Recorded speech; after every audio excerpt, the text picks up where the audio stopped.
Здравствуйте! В эфире информационный выпуск Амши-Укшара. Сегодня в программе. Президент Бадра Гунба принял студентов и преподавателей отделения абхазский язык и литература факультета искусств и наук Государственного университета Дюздже. Разгар лета, а это значит, что растет заболеваемость вирусными инфекциями кишечного тракта. Однако по сравнению с прошлым годом ситуация немного лучше. Самая опасная схема финансового мошенничества в Абхазии. Звонки в мессенджерах с легендой о безопасном счете. Рассказываем, как не дать себя обмануть. Семьи погибших в СВО из Белгородской и Курской областей, отдыхавшие в Абхазии 1,5 недели, отбыли домой. Многодетные мамы и их дети провели в нашей стране незабываемые дни. Не хочется? Вообще не хочется. Президент Бадра Гунба принял студентов и преподавателей отделения абхазский язык и литература факультета искусств и наук Государственного университета Дюздже. В составе делегации 14 человек, среди которых заведующий отделением языки и культура Кавказа доктор Фехми Дзыба, экс-глава Федерации абхазских культурных центров Атанур Акусба. Среди студентов есть представители фамилий Бгашба, Авицба, Ашуба, Отрба, Килба, Абиджба, Купалба и Папба. Приветствуя делегацию, президент отметил, что рад видеть соотечественников на исторической родине. Мы придаем большое значение вопросу репатриации наших соотечественников и выступаем за расширение и укрепление связи между диаспорой и Абхазией, сохранение абхазского языка и национальной идентичности, подчеркнул глава государства. Бадра Гунба встретился с Кристиной Чкотуа, выпускницей Академии русского балета и артисткой Нижегородского театра оперы и балета имени Пушкина. Глава государства выразил гордость за успехи Кристины Чкотуа, отметив ее вклад в развитие искусства балета и значительную роль в представлении Абхазии на международной арене. Кроме того, Бадра Гунба похвалил амбициозные планы Кристины начать преподавательскую деятельность. Он пожелал ей дальнейших успехов творческих и выразил надежду на то, что ее пример станет вдохновением для молодого поколения. Студентов кафедры абхазского языка и литературы факультета искусств университета Дюздже приняли в Академии наук Абхазии. Заведующий отделением языков и культуры Кавказа Фехми Дзыба рассказал о работе кафедры абхазского языка и литературы в Дюздже, о значении такого проекта для сохранения культурной идентичности и самобытности абхазского народа. Участники встречи выразили заинтересованность в установлении прямых контактов в научно-образовательной сфере. Активизация контактов, расширение сотрудничества и взаимодействия – таковы итоги официального визита министра иностранных дел Олега Барцыц в Никарагуа. В интервью абхазскому телевидению Олег Барцыц рассказал о состоявшихся встречах и переговорах. Визит состоялся благодаря приглашению, которое отправил в адрес президента Республики Абхазия Бадра Зурабовича Гунба и в адрес министра иностранных дел Республики Абхазия президент Республики Никарагуа Даниэль Ортега. Празднование очередной годовщины сандинистской революции. Это самый широко отмечаемый, очень важный, значительный праздник для дружественной нам страны Республики Никарагуа. Я думаю, главным является наше стремление Республики Абхазия, руководства Абхазии, активно действовать на внешнем контуре. Альтернативы этому нет. Это надо четко понимать. Смотрите интервью Олега Барцыц сразу после новостей. Рейс Сухум-Москва, который должен был вылететь сегодня в 9:15 утра, задержали на 12 часов. На сайте авиакомпании сообщили, что вылет задержан по техническим причинам. В сети распространилось видео, где пассажиры в плохих условиях ожидают вылет самолета. А это кадры нашей съемочной группы. На момент съемки пассажиров в Сухумском аэропорту не оказалось. Как сообщили позже в пресс-службе Сухумского аэропорта, пассажиров авиакомпании iFly Сухум-Москва из-за неисправности воздушного судна доставили в столицу России через аэропорт Сочи. Находящиеся в аэропорту Сухума пассажиры были обеспечены питанием и напитками. В терминале работали сплит-системы. В случае необходимости граждане могли обратиться к медицинским работникам. Сообщение телеграм-каналов о том, что людей выгнали из чистой зоны, в помещении не работали кондиционеры и так далее, не соответствует действительности, подчеркнули в пресс-службе аэропорта.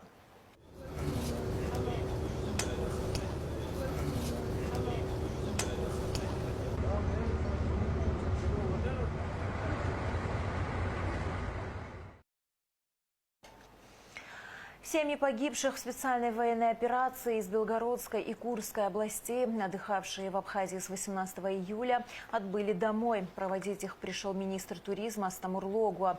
Многодетные мамы и их дети, как мы надеемся, провели в нашей стране незабываемые дни.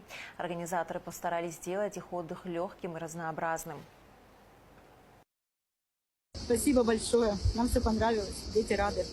Дети счастливы. Еще раз большое спасибо. Хорошо. А не хочется уезжать?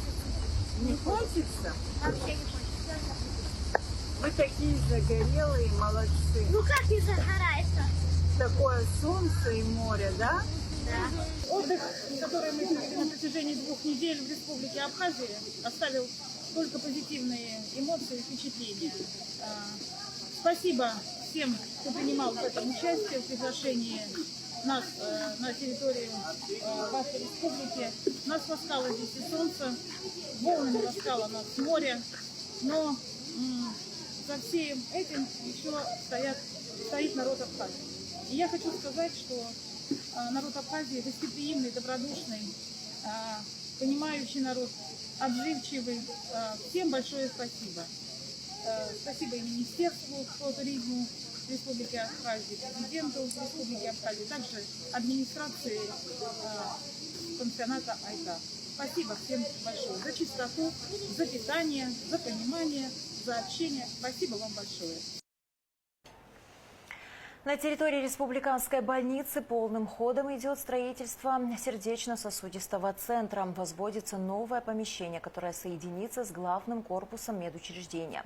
Сам ангиограф уже доставлен в республику. Оборудование для коронографии стоимостью около 100 миллионов рублей предоставила Россия.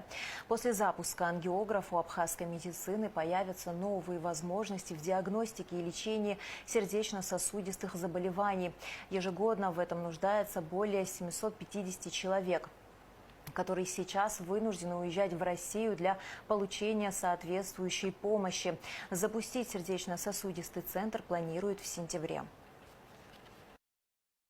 Как и во всем мире, в Республике Абхазия смертность от заболеваний сердечно-сосудистой системы стоит на первом месте. Такая тенденция во всем мире, но и мы тоже не исключение. Такие тяжелые пациенты с такими диагнозами, как инфаркт, острый коронарный синдром, инфаркт миокарда, ишемический инсульт головного мозга, такие грозные заболевания, которые нуждаются в быстром и своевременном лечении, экстренном, да, такие пациенты у нас, к сожалению, на данном этапе не могут получать такое лечение, и мы вынуждены их отправлять в Российскую Федерацию. Это занимает время, и мы в начале сентября надеемся, что свои двери откроет наш сосудистый центр, в котором все эти операции, манипуляции будут происходить. О важности запуска сердечно-сосудистого центра говорили и в Общественной палате, где прошла встреча с министром здравоохранения Эдуардом Будба. Министр рассказал о ситуации в сфере здравоохранения, поделился проблемами и достижениями. Финансирование учреждений, доступность медицинской помощи для населения, особенно в отделенных районах, эти вопросы интересовали членов Общественной палаты в первую очередь. Министр здравоохранения Эдуард Будба предоставил отчет о текущем состоянии дел. Рассказал о достижениях и ключевых проблемах. На данный момент Минздрав реализует 7 ведомственных целевых программ, утвержденных Кабинетом министров. Вы знаете, что у нас есть определенные программы, по которым спускаются финансовые средства для того, чтобы мы помогали нашим гражданам. Это централизованное приобретение лекарственных препаратов и медицинских изделий для обеспечения государственных медицинских учреждений Республики Абхазия. Объем финансирования 250 миллионов рублей. Вторая программа – это медицинская реабилитация инвалидов Отечественной войны народа Абхазии. Объем финансирования 6 миллионов рублей. Раньше была другая сумма, она увеличена. Значит, совершенствование противотуберкулезной помощи. Объем финансирования 8 миллионов рублей. Развитие и совершенствование организации заместительной почечной терапии. В республиканской больнице есть специализированное отделение, которое финансируется в объеме 60 миллионов рублей. Очень большая программа – это лечение граждан за пределами и на территории Республики Абхазия. Объем финансирования 180 миллионов рублей. На лечение направляется как в частные клиники Республики Абхазия, так и в частные клиники Российской Федерации и в государственные клиники Российской Федерации. Очень много пациентов на данный момент выезжают в те клиники, где оказывается та или иная высокотехнологическая медицинская помощь, учитывая то, что на данный момент в ряде лечебных учреждений республики пока, еще раз хочу повторить, пока не делаются такие виды вмешательства, поэтому мы вынуждены отправлять наших уважаемых граждан на лечение в профильные учреждения Российской Федерации. Остро ощущается нехватка врачей узких специальностей в медицинских учреждениях. Представители Общественной палаты выразили обеспокоенность кадровым дефицитом. Меня вот лично беспокоит те студенты, которые выезжают по лимиту, потом уже где-то на том курсе, где они должны выбрать профессию, вы мониторите или нет, те именно направления, которые у нас, собственно говоря, не хватает. Не хватает, я, прежде чем сюда прийти, тоже выясняла для себя. Например, в Гудаутской больнице вообще нет анестезиолога, говорят. Некоторые наши студенты уезжают, ординаторы, и потом не возвращаются сразу. Это действительно наболевшая наша тема. Я вам объясню несколько факторов, которые приводят к тому, чтобы они там оставались. Во-первых, зарплаты российские несопоставимы с нашими местными зарплатами. Во-первых. Во-вторых, когда специалист едет в российскую клинику и получает там профильное базисное образование для того, чтобы состояться как специалист, он не может просто закончить и вернуться. Он будет не такой специалист, который может принимать какие-то правильные решения. Вы согласны со мной? Он должен получить практику. Когда человек не имеет юридическую подпись, что я обязуюсь вернуться, да? Наверное, к этому вопросу мы тоже должны как-то системно подойти по государственному. За счет средств небюджетного фонда обязательного медицинского страхования осуществляется программа обеспечения лекарственными средствами и медицинскими изделиями беременных, рожениц и родильниц в стационарах, в программах химиотерапии онкобольных, а также лечение бесплодия с использованием метода ЭКО. В этом году на процедуру было отправлено 30 пациентов. Вы знаете, что такая программа у нас начиналась несколько лет назад. Сейчас, благодаря перераспределению финансовых средств из фонда репатриации, более 30 миллионов рублей перенаправлены в Министерство здравоохранения. Мы уже более 30 наших молодых женщин отправили на лечение в крупные федеральные центры. И хочу сказать, что у нас уже такая хорошая практика есть. В Минздрав приходят молодые мамы с детишками, и это направление тоже развивать. По мнению министра, сферу здравоохранения необходимо централизовать. На заседании обсудили подведомственность районных медучреждений местным администрациям. Мы с самого начала говорим о том, что мы маленькая страна, где мы можем за несколько часов проехать все лечебные учреждения, что было неоднократно мною сделано в ковидный период, и это не так сложно. И на базе Гудаутской больницы, когда была история с ковидом, мы ввели прямое управление на базе центральной больницы города Гудаута, и это нам облегчило и кадровое решение, и вообще принятие решений. Поэтому вопросы централизации управления и финансирования государственной системы здравоохранения. Я говорю о том, что нужно передать все медицинские организации в видение Министерства здравоохранения, чтобы под единым началом все это было.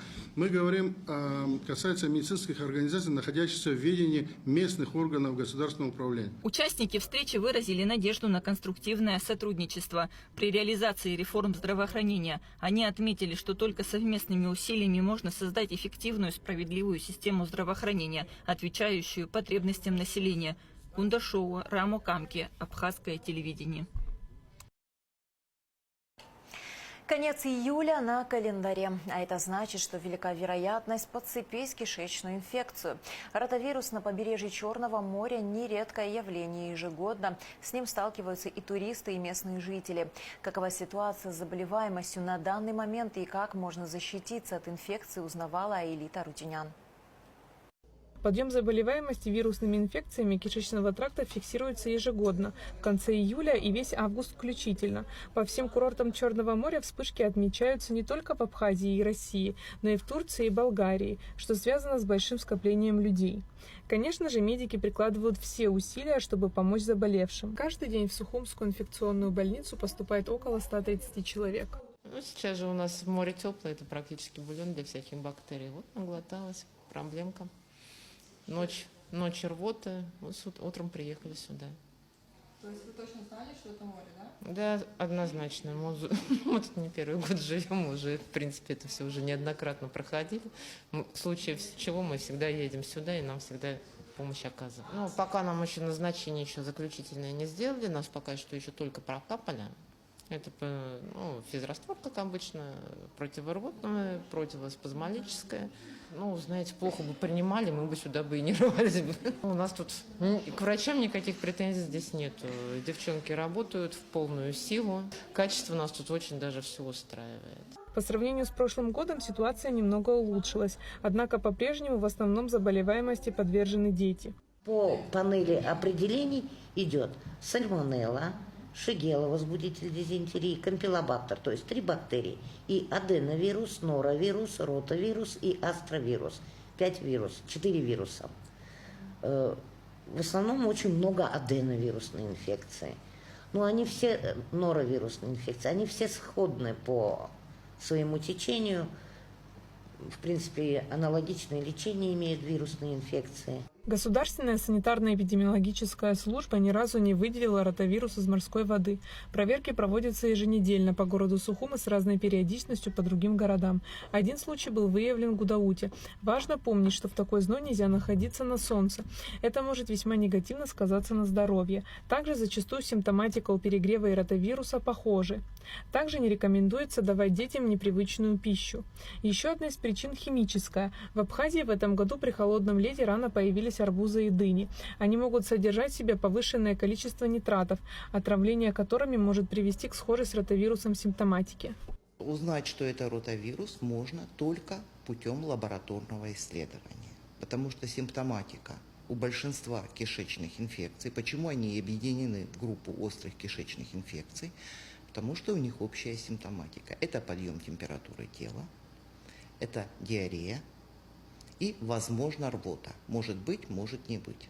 В этом году в основном встречаются норо- и ротавирус, особенно опасные для детей до 3 лет. Именно поэтому в нашей стране практикуется вакцинация от этой инфекции. Что касается более старших, там 10-15 взрослые, то, в принципе, это не требует специфического лечения. Диета, обильное питье, и в течение 3 дней состояние нормализуется. Но, тем не менее, сами люди не могут определить, что с ними, поэтому необходимо обратиться к врачу, который назначит необходимую терапию. Чтобы защититься от ротавируса, специалисты рекомендуют соблюдать элементарные санитарно-гигиенические правила, принимать в пищу только свежую еду и пить кипяченую воду. Для того, чтобы защититься от ротавируса, необходимо тщательно и часто мыть руки, мыть пищу, дезинфицировать поверхность, дезинфицировать игрушки. Все эти правила и не только необходимы для того, чтобы защитить здоровье и, конечно же, не испортить отпуск в летний период. Аэлита Арутюнян, Алексей Агухава, Абхазское телевидение. За полгода госстандартам изъято более 100 единиц майнинг-аппаратов. Инспекторы выезжают в районы, где по нескольким направлениям осуществляют проверку, в том числе на наличие разрешительных документов, технических условий, приборов учета. В рамках плановой работы в июле проведено более 112 проверок на промышленных, строительных, туристических и торговых объектах. По результатам проверок составлены акты на 52 объектах, согласованы проекты электроснабжения и выданы разрешения разрешение на подключение к электросетям с трехфазным подключением. На 2 объектах зафиксированы нарушения, выданы обязательные предписания и даны рекомендации по их устранению. В случае выявления майнинг-оборудования конфисковывается, составляются административные протоколы, материалы передаются в суд с последующей конфискацией. Эти работы не прекращались, они ежедневно осуществляются. За последние полгода госстандартом было изъято свыше 100 единиц майнинг-оборудования, переданы на склад госстандарта на временное хранение. Далее уже суды районов будут определять, конфискация это или же утилизация. Определенные процедуры ежедневно проводятся нашими инспекторами, будь то это в дневное время, в ночное время. Помимо майнинг-оборудования, также наши инспектора, сейчас у них в планах работы, они выезжают по средствам размещения туристов. Это гостиницы, санатории, пансионаты. За последние 2 недели свыше 60 объектов было проверено. Проверяется техническое состояние оборудования, правила эксплуатации электроустановок, трансформаторов, наличие в штате специалистов, которые отвечают за правильную эксплуатацию данного оборудования. И специалисты должны быть обучены, аттестованы с определенными группами допусков. Данная работа проводится ежедневно. ПСБ вновь призывает к бдительности. Названа самая опасная схема финансового мошенничества в Абхазии. Звонки в мессенджерах с легендой о безопасном счете. Почему уловка срабатывает и как не дать себя обмануть? Эксперты ПСБ призывают жителей республики соблюдать базовые правила финансовой безопасности. Схема «Безопасный счет» считается мошеннической классикой. Распознать ее элементарно. Аферисты, применяя психологические манипуляции, убеждают жертву перевести деньги на сторонний счет, якобы в целях безопасности. Мошенники играют на свойственном многим людям страхе потери денег. В связке с фактором внезапности это заставляет жертву принимать необдуманные решения. Кроме того, преступники регулярно обновляют сценарии, что надо знать об этой уловке. Во-первых, аферисты представляются работниками банка, правоохранителями или, например, представителями спецслужб. Затем человека запугивают попыткой несанкционированного списания средств, а также преступники имитируют взлом личного кабинета, привлекая жертву к фейковым спецоперациям по разоблачению якобы мошенников из числа работников банка, запугивает несанкционированными списаниями по кредитным обязательствам или вынуждает оформить ненужный кредит с последующим переводом суммы по указанным реквизитам. Как итог разговора, жертве рекомендуют перевести деньги на якобы безопасный счет, а также специальные, резервные, гарантийные, депозитные, криптовалютные и другие счета. Поэтому ПСБ призывает жителей республики соблюдать базовые правила финансовой безопасности. Помнить, что банк гарантирует и обеспечивает комплексную защиту средств своих клиентов. Более надежных площадок не существует. А в законодательстве, в принципе, нет такого термина, как безопасный счет. Подобная формулировка явно сигнализирует о мошенничестве, как и звонки от имени банка в мессенджерах или соцсетях. ПСБ никогда не использует подобные каналы для связи с клиентами. Будьте бдительны.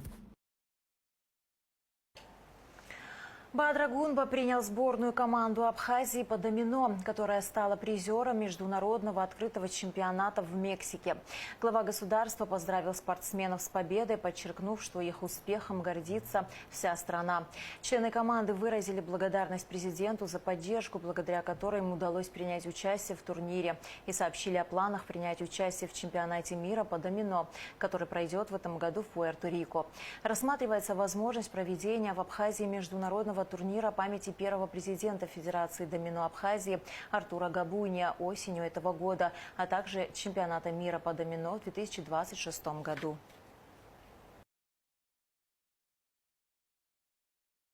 Взяла шаби, крепso истша, пише да се нахваща Стамбул, вчера тук из Мексика и ми пасос вчера при турнир. Я ще залша кадари взял, байбът пиятъп, аръцны медал жгит, с кояна годшара, я ще шо вчера похумпа за архерия, гилна апсна адзыргара зцарып, наски шахарак, профессионал спорта Açı yaşapşız darı azı garipso. İşte şerayın zoğuska ahazgıları yakınca halso yaktı. Bize yaşıyor kapçara ama şunları şurada fazla bulursak. خاف خز دارح بياخد يشوش حزب شو راب خبر خبكوس يحمو حرا كمان دوما فيدرات سوما بصناف متكرر لبجارة بيدونير كرتشورة زرقرا وبرايك بشم كمان دس حكرم خزوبريد خبكوس يحمو وبريد نحق زارو بهاي حبتساي سوا وس يشوف درويب شراي ميبسز لبجارة بيدونير يونسكي فيزا شو سرزيف رجيور комитета كان خلا أتسخرا ردوكا خايف تزوبريزا عن мероприятие كرتشاها حالا خرخرا أبسنا رابخز نرجون زرقرا زبحان هوب خبكوس языки حمو дарза. Еще до того, как мы отправлялись на чемпионат, мы встречались с вами, и с вашей хорошей легкой руки у нас получилось заработать серебряное место на международном турнире, который прошел в Мексике. Вместе с этим мы плодотворную работу за год провели, сформировали лучшую сборную, которая сегодня у нас топовая команда, на которую я очень сильно рассчитываю, что в ближайшие последующие годы она будет нам приносить высокие победы. Вместе с этим мы встречались с руководителями Федерации международного домино, проговаривали о том вопросе, который мы тогда с вами поднимали, о возможном проведении чемпионата мира в Абхазии в 26-м, от силы в 27-м годах. Встреча прошла положительно, они очень сильно обрадовались. И в конце сентября в Пуэрто-Рико они будут проводить ассамблею, на которой будет первым открытым вопросом стоять именно этот. И будем, естественно, ждать положительного ответа. Хотя, повторю, они этого очень хотят, горят. Позвольте еще раз поблагодарить вас за тот профессионализм, который вы проявили на чемпионате мира в Мексике. Очень отрадно наблюдать, что команда из Абхазии заняла призовое место, серебряная медаль в командном, так скажем, зачете. Это высокое достижение, направленное на популяризацию как самого вида спорта, так и в целом нашей страны. Это самое главное. Вы знаете, что есть определенные ограничения, сложности, где мы не можем попасть на профессиональные турниры. Вот такого рода возможность мы обязательно должны использовать. Очень приятно, что среди 250 участников, представителей более 30 стран мира, наша команда в числе лучших. В этом смысле мы понимаем ответственности и нашей стороны и обязательно будем содействовать и поддерживать нашу команду. Что касается проведения турнира чемпионата мира по домино в Абхазии, этот опыт мы уже имеем. В 2011 году, будучи министром культуры, был также сопричастен к этой истории, когда мы, воспользовавшись, по сути, возможностью проведения чемпионата мира, нахождения на территории Абхазии представителей более 35 стран мира, могли бы донести до них свою самобытность, культуру, то, чем гордится наша страна. И в этом смысле я с удовольствием поддержу еще раз проведение чемпионата мира по домино на территории Абхазии. В эти дни в Подмосковье проходит образовательный форум платформы Росмолодежи «Территория смыслов». В масштабном мероприятии принимают участие и делегации из Абхазии. Нестор Тарба и Рабия Ахуба стали участниками смены единства, объединившей 600 молодых депутатов, лидеров молодежных парламентов, представителей партий и специалистов в области социально-гуманитарных наук. Мы связались с ними, и вот что они рассказали. На самом деле форум оставил у меня множество впечатлений и особенно эмоций. Я помню, как очень радовался первой лекции, на которой у нас были преподаватели из МГУ, МГИМО и РУДН. Я сразу ощутил своего рода престиж и то, что меня действительно будут обучать чему-то новому. И особенно после первой эйфории была следующая, когда началось групповое задание, и мы начинали учиться делать проекты. Я получил знания того, как генерировать идеи, как решать проблемы и как вести диалог со своей командой. То есть групповые работы состояли из того, что у меня была моя группа. Должен сказать, что у меня была просто прекраснейшая группа под номером 28. И вместе с группой нам давали задачу того, как решить ту или иную проблему путем создания проектов. И в ходе нашей совместной работы я учился и старался выслушать каждого, прислушаться и попробовать внести идею и вклад в развитие для решения нашей проблемы. И хочу сказать, что у нас очень хорошо получалось. У меня даже появилась одна идея для воплощения в реальную жизнь. И я понимаю, что после этого форума я приеду в Абхазию, и когда у меня будут уже новые, еще более свежие идеи, я смогу их конкретизировать и воплотить в реальную жизнь, за что могу поблагодарить форум «Территория смыслов». Я вместе со своей группой разрабатывали проект по повышению квалификации учителей в школах. И мне бы хотелось, чтобы у нас в Абхазии создался подобный проект, который будет повышать квалификацию наших учителей, так как учителя дают базу знаний нашей будущей молодежи, то есть ученикам, которые в дальнейшем будут использовать свои знания в университетах.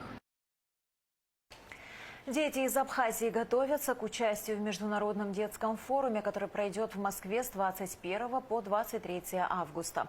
Ежегодно мероприятие привлекает более 2000 ребят из Российской Федерации, а также из стран ближнего и дальнего зарубежья. В рамках форума проходят лекции, мастер-классы, сессии, дискуссии, гала-концерты с участием известных деятелей российской культуры. Для нас это очень важный опыт, и мы очень признательны за то, что у нас есть возможность представлять Абхазию на столь значимой международной платформе. Также стоит отметить, что очень важно, что наши ребята будут в среде таких же ярких, талантливых и одаренных ребят, и они смогут не только поделиться своими какими-то способностями, но и также услышать и получить знания от ведущих экспертов и педагогов, познакомиться с новыми современными подходами в сфере культуры, искусства и образования. И, конечно же, очень надеюсь, что, вернувшись домой, они станут своего рода такими культурными послами, которые смогут передавать все эти знания, навыки своим сверстникам и в дальнейшем смогут реализовать какие-то новые творческие инициативы в Абхазии. Строительство многофункциональной спортплощадки началось в новом микрорайоне Сухума. Работы финансируются Росэнергоатомом во взаимодействии с администрацией города Сухум. Здесь будет спортивная площадка для баскетбола, волейбола, пинг-понга и тенниса. Также установят трибуны на 200 человек. Работы планируют завершить к 27 сентября. 27 сентября будет открытие этой площадки. Мы находимся на территории школы номер 15 в новом районе. Это очень важное событие, так как в данном микрорайоне проживает очень много детей, молодых людей, которые имеют желание заниматься спортом, но ограничены в этом в связи с отсутствием таких площадок, спортзалов. И вот сегодня на территории данной школы планируется, началось строительство не только для учащихся этой школы, но и для детей, молодых людей, которые живут в этом микрорайоне и будут иметь возможность тренироваться, заниматься, состязаться на этой спортивной площадке. 5 августа в акватории Сухумского порта будет открыт светомузыкальный фонтан. К этому событию приурочен гастрофестиваль, который стартует 6 августа в самом центре столицы в сквере имени Кугония. Также здесь устанавливается сцена, на которой будет проходить концерты с участием абхазских и российских артистов. Мероприятие проводится при поддержке компании «Добрые технологии». 5 июля в городе Сухум прошел гастрофестиваль, посвященный Дню городу, и он пользовался большим спросом среди жителей и гостей столицы. И вот организаторы и бизнесмены, занятые в сфере питания города Сухум, в честь открытия светомузыкального фонтана на порту решили организовать 3-дневный гастрофестиваль. В преддверии открытия светомузыкального фонтана фонд «Добрые технологии», это российский фонд, организовал концерт, привез свою сцену, укомплектованную светом и музыкой, сопровождением.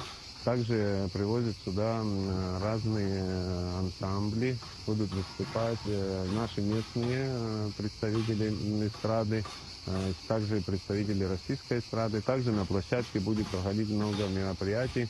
Это соревнования по стрельбе из луков, будут установлены фуд-траки, фуд-корты. Будут представлены, самое главное, что будут представлены наши районы. Будет фестиваль районов Абхазии. Это 7 районов и 8-й город Сухум. Будут соревновательные форме представлены кулинарные изделия, разного рода продукция, которая выпускается в районах. Также будут установлены ярмарочные стенды, на которых будет представлена местная продукция. Это гончарные изделия, кованые изделия. 3 детские площадки открыли в Сухуме в парке имени Тараса Шамба, на улице Киараз, а также на массиве Гумиста. Всего будет установлено 5 детских площадок. Все они построены в рамках сотрудничества Абхазии и России за счет средств Краснодарского края. Считаем, что развитие социальной инфраструктуры для детей является таким, скажем, базовым, основным условием для того, чтобы даже самые юные, молодые жители и гости Республики Абхазии чувствовали себя максимально комфортно, имели место для прекрасного, счастливого досуга со своими родителями. Поэтому надеемся, что эти места, где будут установлены детские площадки, станут любимыми для местных детей. Поэтому Россия будет продолжать также развивать работу в данном направлении и помогать Республике Абхазия. 3 и 4 августа на сцене Абхазского драматического театра имени Самсона Чанба состоится премьерный показ спектакля молодежного государственного театра «Семья кровопийцы». Это не просто спектакль, а психологический триллер. Глубокое переосмысление пьесы «Семья Вурдалака», адаптированная для подростковой аудитории. Режиссер постановки Дмитрий Акимов, главный режиссер Матыгинского драмтеатра, сосредоточился на острой и важной теме – проблеме наркомании. На абхазский язык пьесу перевел Нарсо Абухба. Этого года я получил предложение от молодежного абхазского государственного театра в лице Аслана Еника приехать поставить спектакль. И была выбрана тема, на которая была бы направлена на подростков, а именно тема наркомании. Вот именно на эту тему мы решили поразмышлять. Был выбран материал, который достаточно острый, остросоциальный, тяжелый. Главного героя, она ждет от него ребенка. И вот как бы такая некая борьба за жизнь идет, то есть борьба за жизнь будущую. И в завершении выпуска о погоде.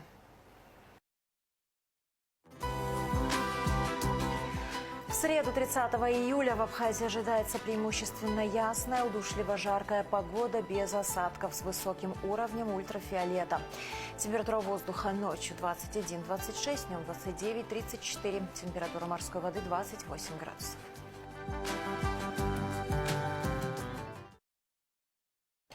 На этом наш выпуск завершен. До скорых встреч в эфире.